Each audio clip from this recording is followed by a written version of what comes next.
유월절과 무교절은 이스라엘과 하나님께도 지금의 우리 성도들에게도 매우 중요한 날입니다. 그렇기 때문에 하나님께서 이 절기에 대해서 반복적으로 자세히 설명하는 것이 아닐까 합니다.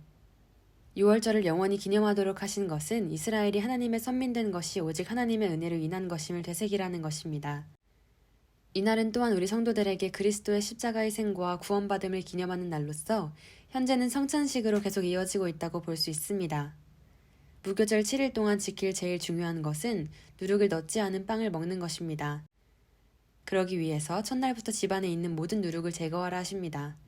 만약 무교절 기간 동안 누룩 넣은 빵을 먹는 사람들은 이스라엘 민족의 명단에서 끊겨질 것이라 말합니다. 누룩이란 밀이나 여러 곡식을 갈아서 습도를 맞춰서 효모가 번식하게 한 것입니다. 누룩의 효모는 가루의 탄수화물을 분해하며 반죽을 부풀게 하여 부드럽고 맛과 향기가 나게 하는 역할을 합니다. 그런데 이 효모는 적당한 온도와 시간만 있다면 매우 소량이어도 빵 전체를 부풀게 할 수 있습니다. 이스라엘 사람들은 이전에 누룩으로 부풀린 반죽을 약간만 남겨두었다가 이를 새 반죽과 섞어서 다시 부풀리는 식으로 이어갑니다. 이렇게 소량만 존재해도 반죽 전체를 변질되게 하는 효모의 속성은 마치 무리 속의 작은 죄가 집단 전체를 망치는 모양과 비슷합니다. 그러므로 무교절 때의 이 누룩은 죄를 상징하는 것입니다. 죄에는 여러 가지가 있는데 그 중에서 어떤 죄 때문에 하나님께서 이토록 철저히 그것을 제거하도록 하시는 것일까요?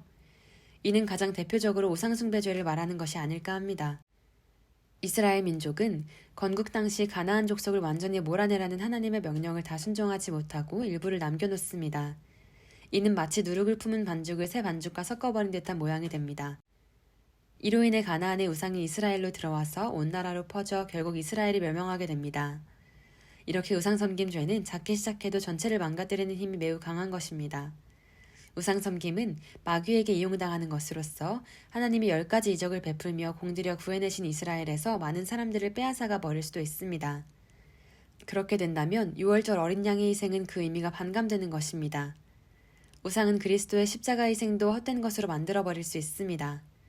그러므로 우리에 대한 하나님의 사랑이 깊으면 깊을수록 우상 섬기는 죄를 철저히 막으려 하시는 것입니다. 그러므로 이스라엘을 시작하면서부터 계속해서 누룩을 제거하는 일을 집중해서 말씀하시는 것이 아닐까 합니다. 누룩을 금하는 무교절 기간은 아비벌 14일 저녁부터 21일 저녁까지라 합니다. 유대인들은 해가 지고 난 저녁부터의 하루의 시작으로 보므로 아비벌 14일 저녁부터 시작되는 유월절은 15일 하루를 말하는 것이 됩니다. 무교절은 7일간인데 그 첫날이 유월절이므로 유월절은 무교절 속에 포함된 것입니다. 하나님은 절기의 첫날인 유월절과 마지막 7번째 날은 성회로 모이라고 하십니다. 이 두 날에는 아무것도 하지 말고 각자가 식물을 준비해와서 먹으며 여호와께 감사와 경배드리는 일과 성도 간의 교제만 해야 할 것입니다. 이 두 날에는 직업상의 일이나 경제적인 활동을 금하지만 음식을 만드는 일 등은 할 수 있습니다. 하나님은 출애굽 준비로 각 집마다 어린 양을 잡고 그 피를 우슬초에 찍어서 문인방과 좌우 설주에 뿌리도록 합니다. 우슬초는 박화과에 속하는 키가 작은 식물로서 가나안 지역에 많이 자라는 풀입니다. 잎사귀에는 털이 많아 액체가 쉽게 붙는 특성이 있고 후에 문둥병자를 정결케 하는 의식에도 사용됩니다. 하나님은 우슬초로 피를 바를 때 피가 흘러서 바닥으로 떨어지는 것을 막기 위해서인지 피를 뿌리면서 바르도록 하십니다. 이는 후에 율법에서 피를 뿌려 정결케 하는 진리와 연결되는 것입니다. 이 모든 의식을 설명한 후 마지막으로 유월절 예식에 관하여 후손이 그 뜻을 물을 때에는 이를 잘 가르쳐 주어야 한다고 하십니다. 우리들도 구원이 깊은 의미를 자녀들에게 잘 가르쳐야 할 것입니다. 자녀들이 이해하기 쉽도록 여러 비유를 고안해가며 설명해서 그들이 잘 깨달아 알 수 있게 해야 할 것입니다. 자녀가 성장하면서 믿음이 약해진다면 이는 부모의 책임이 가장 크다고 할 수 있을 것입니다. 어릴 때에는 교회에 잘 데리고 다녔는데 고학년이 되면서 보충학습 등의 명분으로 예배를 빠지게 하는 부모가 많습니다. 이렇게 한 번, 두 번 하다 보면 자녀들은 점차 예배를 소홀히 여기다가 믿음이 약해지고 교회를 떠나는 경우가 흔히 발생합니다. 잘 못 가르치는 것이나 잘못 행함을 방치하는 것이나 모두 부모가 한 것입니다. 모세가 이스라엘의 장로들을 모아놓고 양을 잡는 일부터 절기의 일까지 모두 설명하니 그들은 머리 숙여 경배하고 돌아가서 지시받은 그대로 순종합니다. 이때 하나님의 권능과 그분의 보호하심을 받는 이스라엘을 보고 많은 이방인들이 이스라엘에 속하고자 그들과 똑같은 준비를 하였을 것입니다. 잊지 말아야 할 것은 이스라엘 민족이든 이방 민족이든 하나님의 명령에 순종한 사람들은 죽음으로부터 구원을 받았다는 것입니다. 이스라엘 민족이라도 순종하지 않는다면 장자가 죽는 것입니다. 이렇게 구원을 위해서는 믿음과 자발적인 순종이 꼭 필요한 것입니다. 이제 밤이 되자 드디어 이집트에서 재앙이 시작됩니다. 이로 인해 이집트 사람들의 각 집마다 한 집도 빠지지 않고 장자가 사망하는 일이 벌어집니다. 여기서 죽는 사람은 아마 한 집안의 장자이지만 아직 결혼하지 않은 사람을 말하는 것이라 생각됩니다. 장자라 해도 그가 이미 결혼하였다면 그는 죽지 않고 그의 아들 중에서 장자가 죽는 것이 아닐까 합니다. 하나님께서 이집트 전역을 다니시며 죽음의 천사를 친히 지휘하십니다. 이때 옥에 갇힌 사람이거나 종의 자녀들이라 할지라도 장자들은 모두 죽습니다. 이 죽음은 아마 기도가 막혀서 비명을 지르거나 하는 식으로 온 가족이 알 수 있는 모양인 것 같습니다. 이렇게 갑자기 발버둥치며 숨이 넘어가는 아들 때문에 온 가족이 일어나서 공포에 질려 소리치고 난리가 벌어집니다. 이러다가 결국 죽어버리니 모든 집에서 비명과 절규, 통곡 소리가 울려 퍼집니다. 나라 안의 모든 집들이 초상집으로 변해버립니다. 이렇게 문 밖에서는 죽음의 피바람이 불고 있는데 이스라엘 사람들은 집 안에서 편안히 양고기를 먹으며 새 삶을 준비하고 있는 것입니다. 마지막 재앙이 이집트를 쓸고 지나가자 아무리 강력한 바로도 하나님께 굴복하고 말았습니다. 바로는 아직 밤인데도 급히 모세와 아론을 불러서 이스라엘 민족 전원과 그들의 재산, 생축들 모두 나가서 여호와를 섬기라고 허락합니다. 그가 이렇게 빠른 시간 안에 모세와 아론을 부른 것은 이제 자기가 죽을 수도 있다는 위기의식 때문이 아닐까 합니다. 또한 이집트 백성들도 우리가 다 죽은 자가 되도다라고 말함으로써 그들이 떠나지 않는다면 자신들까지도 모두 죽을 수 있다고 생각하게 된 것입니다. 그래서 그들은 이스라엘 백성을 빨리 보내려고 그들이 원하는 것을 다 주기 시작합니다. 이제 그들에게는 은근 패물이나 의복이 문제가 아니었습니다.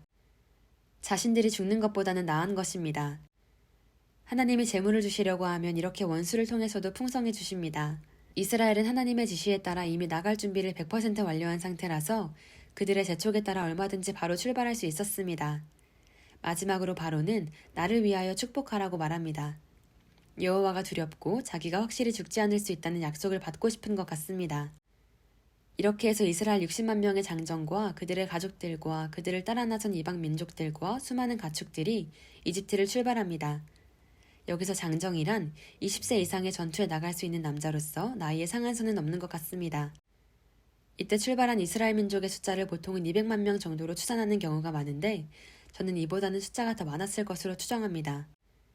한 여자가 자녀를 4명씩만 낳으면 이스라엘의 인구는 60만의 5배만 계산해도 300만 명은 넘을 것이기 때문입니다. 그들이 얼마나 많았으면 바로가 이스라엘의 인구가 우리보다 많다고 할 정도겠습니까? 만약 300만 명이라면 서울시 인구의 3분의 1, 수원시 인구의 2.5배 수준이 될 정도로 엄청나게 많은 숫자입니다.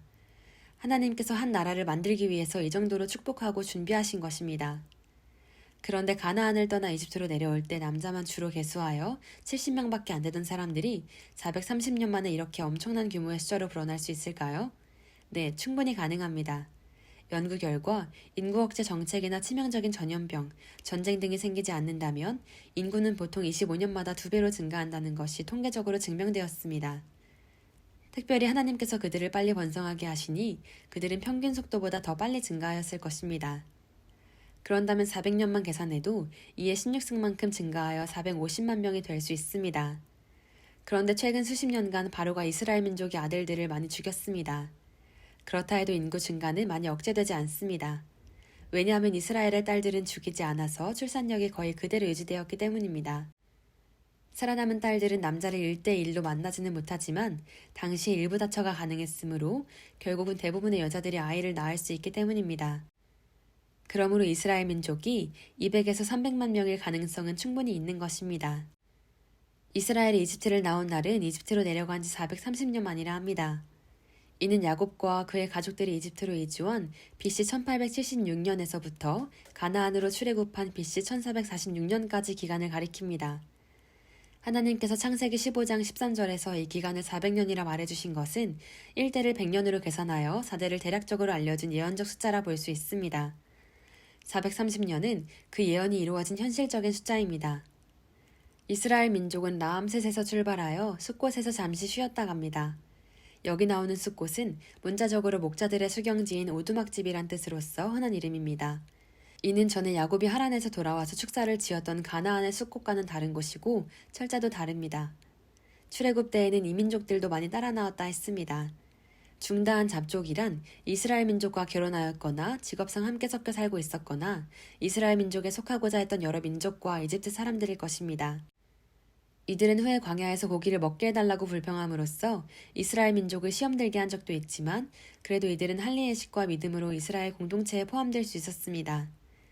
하나님께서는 이스라엘이 타민족에게 동화되는 것은 경계하시지만 이방인이 이스라엘로 개종하는 데에는 매우 관용적이었음을 알 수 있습니다. 하나님은 출애굽하는 이스라엘을 군대라 하십니다. 비겁하게 도망쳐 나온 것이 아니고 이집트의 모든 신들을 철저히 정복하고 당당히 나오는 것이며 향후 가나안을 정복하러 가는 하나님의 군대가 될 것이기 때문입니다. 성도의 삶을 시작한 우리들도 하나님의 군사가 되어 향후 닥치는 모든 어려움과 사탄의 시험들을 물리치며 나가야 할 것입니다. 시청해주셔서 감사합니다.